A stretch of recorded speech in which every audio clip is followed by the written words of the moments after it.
दोस्तों, एक बार की बात है। चूहों का एक बड़ा समूह रहता था जो एक छोटे से हरे भरे जंगल में शांति और निडर होकर रहते थे। लेकिन जल्द ही एक बुरी खबर आई। एक जंगली और क्रूर बिल्ली अब उनके क्षेत्र में आ गई थी। एक बुद्धिमान बूढ़े चूहे ने बिल्ली को शिकार करते हुए देखा। उसने तुरंत चूहों के राजा को सूचना दी। चूहों का राजा अब चिंतित था। उसने महसूस किया कि उन्हें बिल्ली से छुटकारा पाना होगा या दूसरी जगह जाना होगा। उन्होंने समूह में सभी को एक महत्वपूर्ण बैठक में भाग लेने के लिए बुलाया।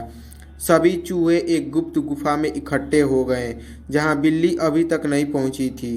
राजा ने चूहों को आने वाले खतरे के बारे में सूचित किया। उन्होंने सभी से सुझाव मांगे।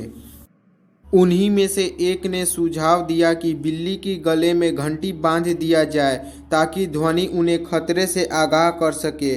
तब उनके पास बचने के लिए पर्याप्त समय होगा। सभी चूहे खुशी से झूम उठे और राजा ने कहा, क्या बढ़िया विचार है। अब बिल्ली को कौन घंटी बांधेगा?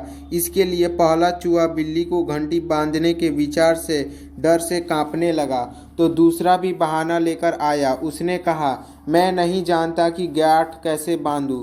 तीसरे ने कहा, मेरे पैर में चोट लगी है और मैं चल नहीं सकता। जल्द ही वे सभी समान बहाने लेकर आए। चूहों को जल्द ही एहसास हुआ कि वे सभी एक ऐसे विचार की जय जयकार कर रहे हैं जो संभव नहीं है। उन्होंने महसूस किया कि उन्हें एक बेहतर विचार की आवश्यकता है, लेकिन कोई दूसरा समझ नहीं आया। इसलिए उन्होंने जगह छोड़ने का फैसला किया।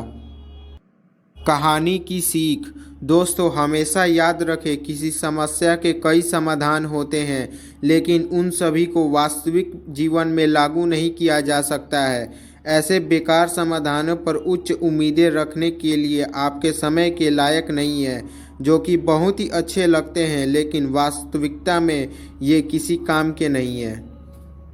दोस्तों, आपको ये कहानी कैसी लगी हमें कमेंट सेक्शन में बताएं, और आपने अपने आप से क्या कुछ सीखा इस कहानी से ये भी हमें कमेंट सेक्शन में बताएं। और नया है तो चैनल को सब्सक्राइब करें, वीडियो को लाइक और शेयर ज़्यादा से ज़्यादा करें। Thank you.